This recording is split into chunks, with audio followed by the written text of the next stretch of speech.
Iya, cuaca buruk. Kadang-kadang kan di lautnya kan ada gelap airnya, bisa pulang lagi Bapak gitu. Kan kalau begitu kan ngurgi.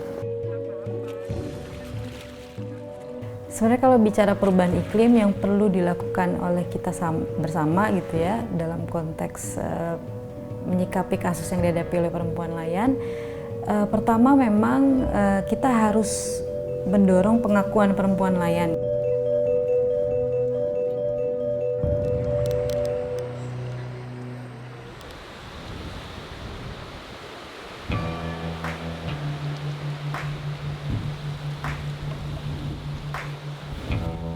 Perubahan iklim menjadi ancaman yang serius bagi setiap negara.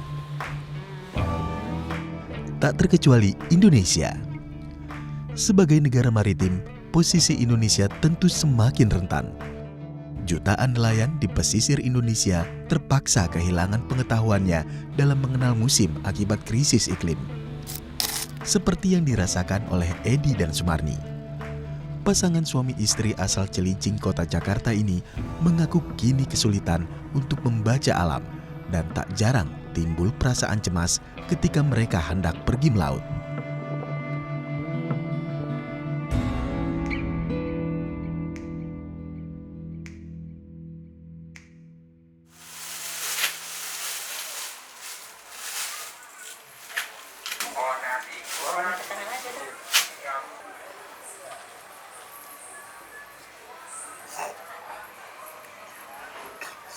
Jadi kita nggak bisa memprediksi alam sekarang, karena alam sekarang berubahnya kita nggak bisa prediksi lagi karena tahun kemarin itu bulan-bulan sekarang udah ada hujan, bahkan anginnya udah ada, ombak udah ada, tapi sekarang udah nggak ada lagi. Ini masih keadaannya masih gini aja, panas aja, terik aja panas.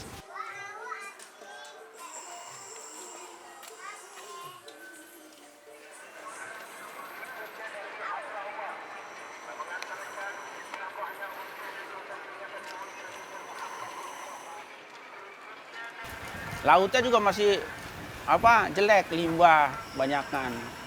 Ya, jadi ya itulah dibilang saya juga aneh. Jadi iklim sekarang tuh nggak bisa kita prediksi. Kita juga di nelayan nggak bisa ngomong, wah ini sekarang udah waktunya ombak. Kenyataannya sekarang bulan 12 udah masuk Desember ini kan. Tapi belum ada reaksi dari angin barat gitu, nggak ada. Ini dia angin timur ini sekarang ini.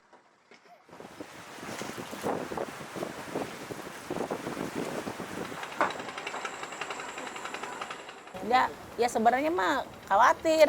Makanya kan biarpun bagaimana kalau udah cuacanya udah mau kan mendung, udah mau hujan, udah Pak nggak usah melaut dulu gitu. Udah biarin aja lah. Kita bagaimana caranya aja, kuli-kuli itu aja lah. Enggak terlalu maksain Bapak harus ke laut, enggak. Takut Bapak teguling gitu namanya sendirian, tahu kondisinya mau diapain lagi ya. Saya kadang-kadang kalau lagi ombak begini saya nggak mau ikut. Takut saya. Nggak mau, paling saya nungguin di darat aja bantu-bantu Bapak. Kalau udah datang Bapak bantu-bantu, Bapak datang bawa makanan, bawa apa minuman, kan capek dari laut. Itu aja. Kalau cuaca begini angin saya nggak berani.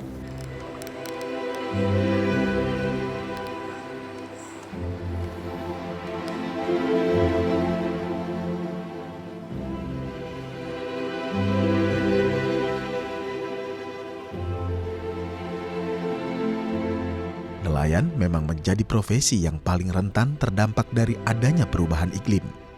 Situasi itu memaksa mereka mengalami musim paceklik yang makin mendekatkan mereka pada kemiskinan.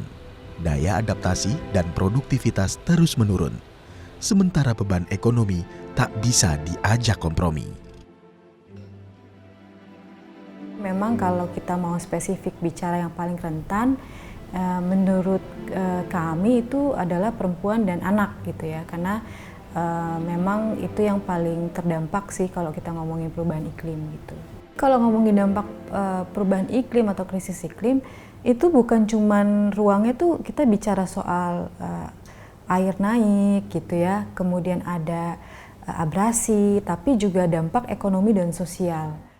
Kemudian juga responnya selalu maunya membangun tanggul, padahal kan masyarakat juga butuh diberdayakan loh ekonominya gitu, karena mereka juga punya kesulitan yang luar biasa. Jadi itu yang harus bergeser paradigma merespon dampak dari perubahan iklim sih, itu khususnya yang dihadapi oleh perempuan.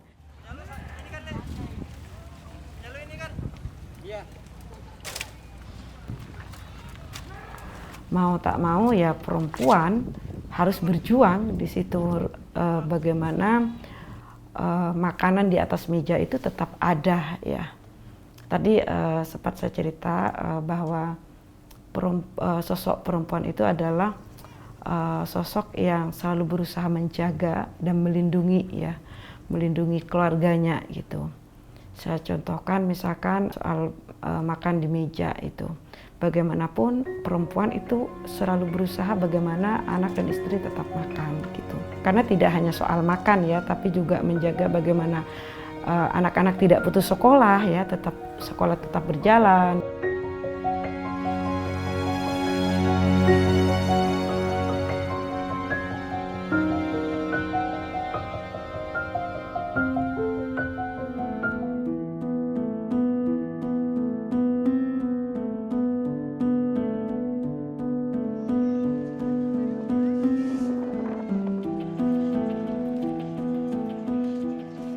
Penghasilan yang tak menentu menjadi ironi bagi penghidupan keluarga para nelayan. Jika sudah begitu, para perempuanlah yang bertanggung jawab atas penghidupan keluarganya. Seperti Sumarni, untuk mencukupi kebutuhan hidup keluarga, ia terpaksa menjual barang-barang yang ada di rumahnya. Bahkan tak dapat dipungkiri, ia harus rela berhutang jika kondisinya kian terdesak. Kalau kayak nelayan saya mah sehari habis ya, nggak tahu lah kalau nelayan yang punya modal mah ya kan bisa nyimpan, bisa apa, bisa keselamatan kan, kalau ada apa-apa pre dulu ada duit. Kalau saya, kalau bapaknya pre ke laut ya pre lagi belanjanya, ya nyari uang kemana ngeliling buat makan, buat jajan cucu gitu.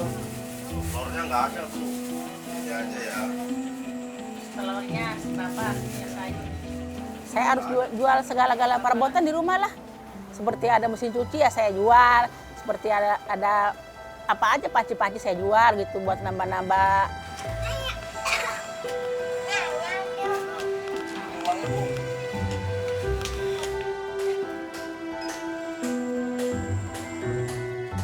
Oh Bapak, kalau begini aja kita nggak bisa belanja apa.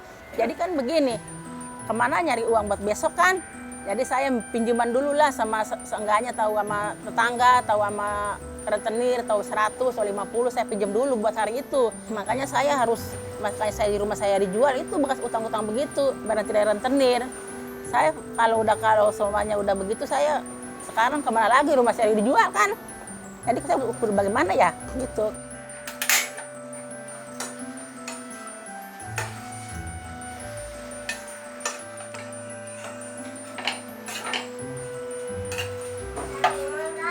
Kalau punya modal lah, seperti jualan apa, pengen jualan aja, capek gitu. Kalau ikut kalau sama bapak tuh.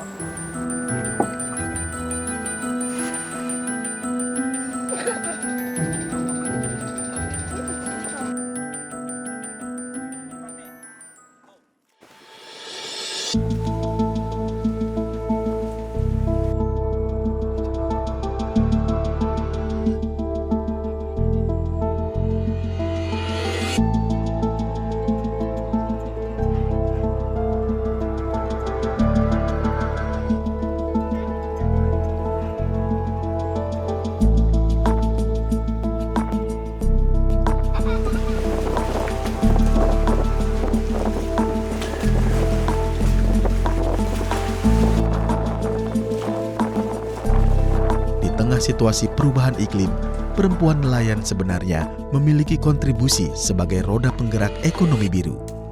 Sebuah konsep ekonomi dengan pendekatan berkelanjutan.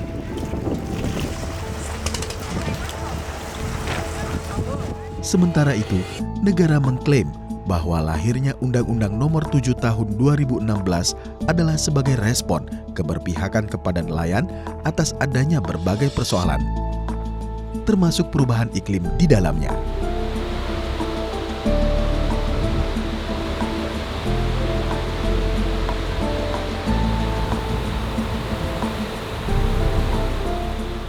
Dan di tahun 2016 kita mendapat atau mencatatkan sejarah, Mas, bahwa di tahun itu kita berhasil menetapkan Undang-Undang Nomor 7 tahun 2016 terkait dengan pemberdayaan dan perlindungan bagi nelayan, petambak garam, kemudian pembudidaya ikan. Di mana di situ undang-undang tersebut menunjukkan keberpihakan yang luar biasa dari pemerintah kita untuk memberdayakan dan melindungi nelayan, tentunya salah satunya nelayan kecil.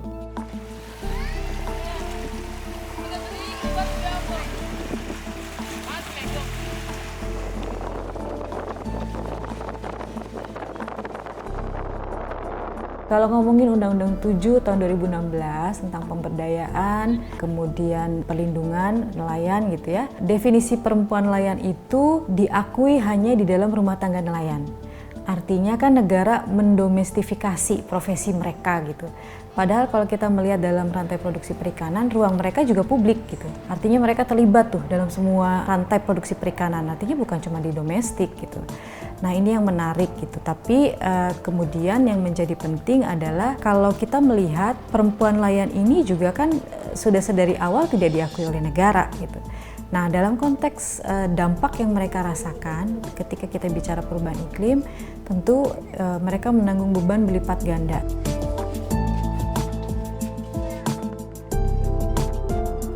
Yang Undang-Undang 7 juga kan refleksi dari ketidakadilan kan, bahwa perempuan ya domestik gitu.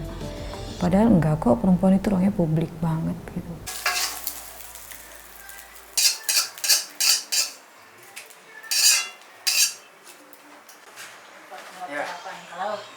Jadi itu kan sebenarnya stigma yang dilekatkan perempuan ya, bahwa perempuan itu ya udah gue kasih panci aja gitu, aku kasih panci aja kamu gitu kan karena kamu perempuan.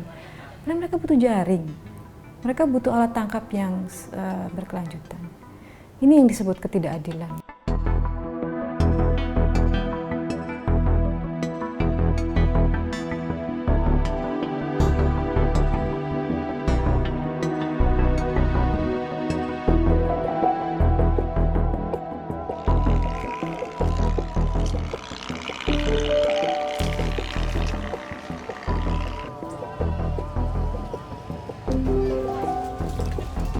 Jika laut dianggap sebagai ranah laki-laki, maka darat adalah ranah perempuan.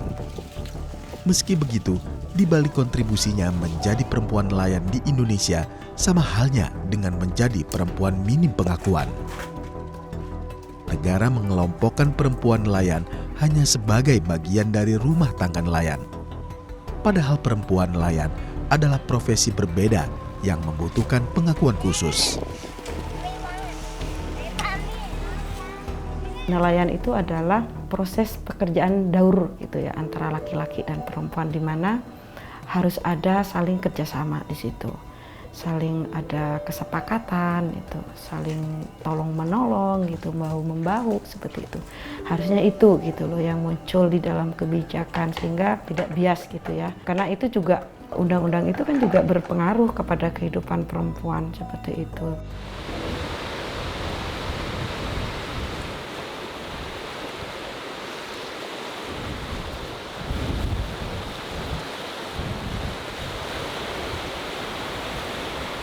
Misalkan ketika perubahan iklim ya, dia kan harus kerja, cari pekerjaan lain itu, kerja-kerja reproduktif.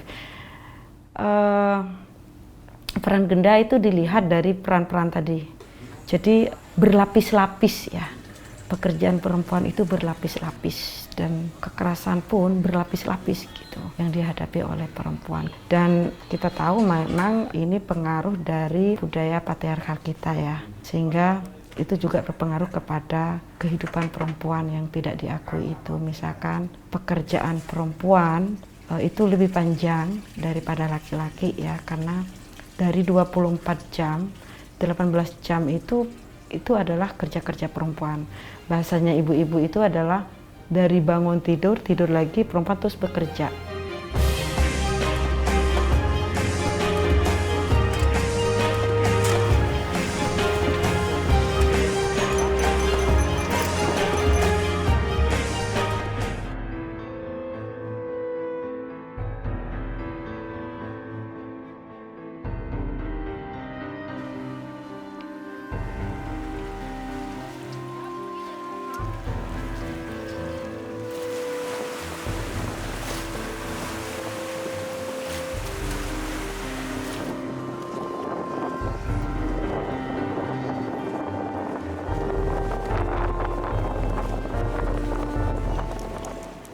strategi adaptasi terhadap perubahan iklim memang perlu dicari solusinya.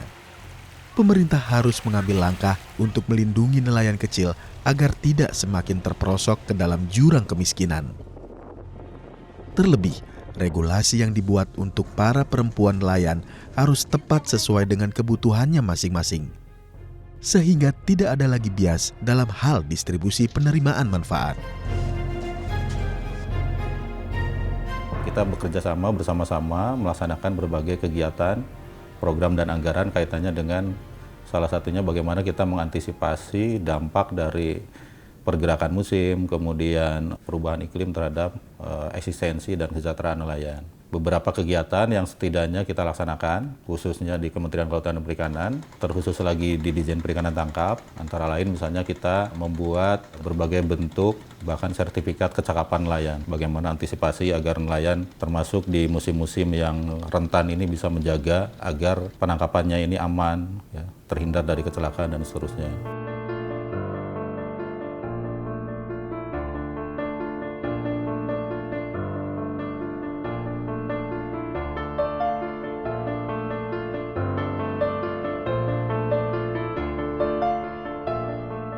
Nah, kemudian ada juga kegiatan yang ini juga lebih spesifik terhadap wanita nelayan. Salah satunya adalah diversifikasi usaha.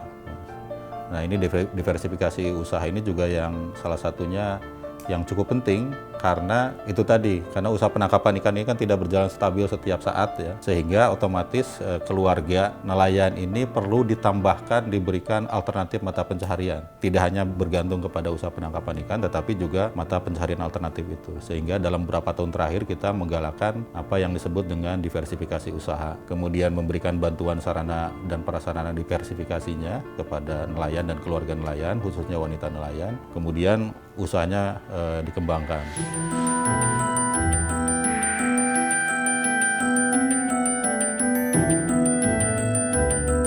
Untuk wanita yang tidak terkait langsung dengan usaha penangkapan, kita bantu dengan kegiatan diversifikasi. Nah, untuk yang nelayan sendiri, wanita yang betul-betul memang bekerja melakukan penangkapan ikan, artinya memang dia nelayan, kurang lebih intervensi kita sama antara perempuan nelayan atau nelayan perempuan dengan nelayan laki-laki. Jadi kita tidak membeda-bedakan.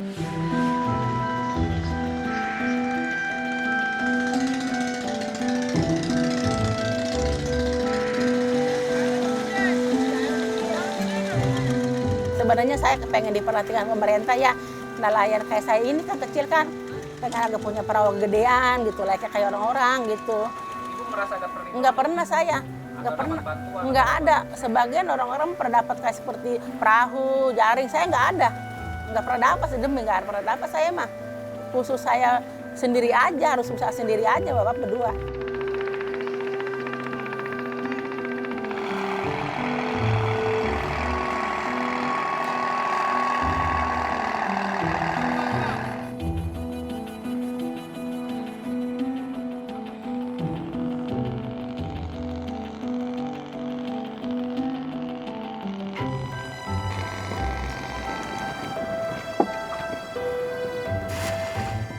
Jadi saya pengen jualan kecil-kecilan gitu ngeliling, kan kudu pakai modal Pak, modal yang nggak ada.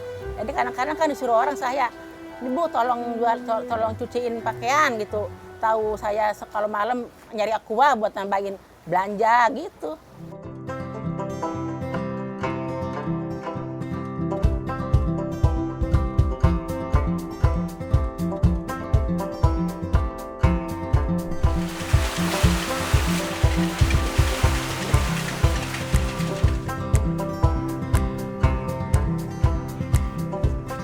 Saat ini, penerapan pola nafkah ganda atau pekerjaan sampingan umum dilakukan oleh para perempuan nelayan dalam menghadapi dampak perubahan iklim. Strategi ini dinilai dapat menunjang kehidupan keluarga nelayan yang tidak lagi dapat bergantung sepenuhnya pada kegiatan melaut. Hal ini perlu dilakukan terutama pada nelayan kecil, di mana keterbatasan sarana yang dimiliki menyebabkan mereka tidak selalu dapat melaut sepanjang tahun.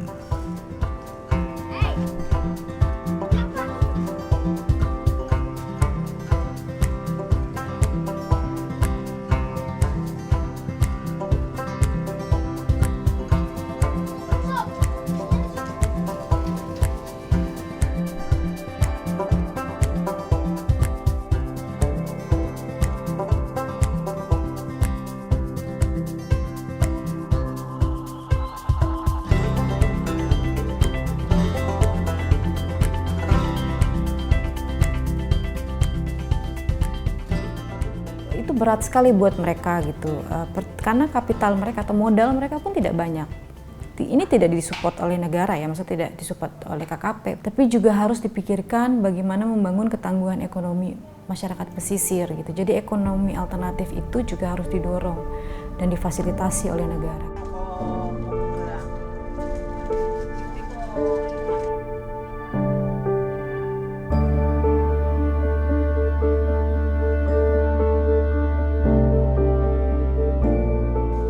Kita ajak mereka melihat potensi-potensi yang bisa diolah gitu, dan itu bisa dijadikan uang untuk keluarga seperti itu.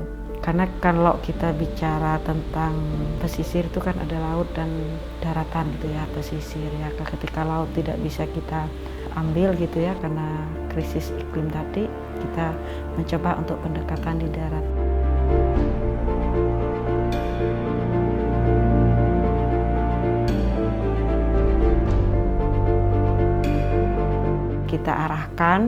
Kita arahkan untuk mencoba untuk bagaimana kawan-kawan itu melihat sumber-sumber daya lain yang ada di darat ya, daerah pesisir gitu.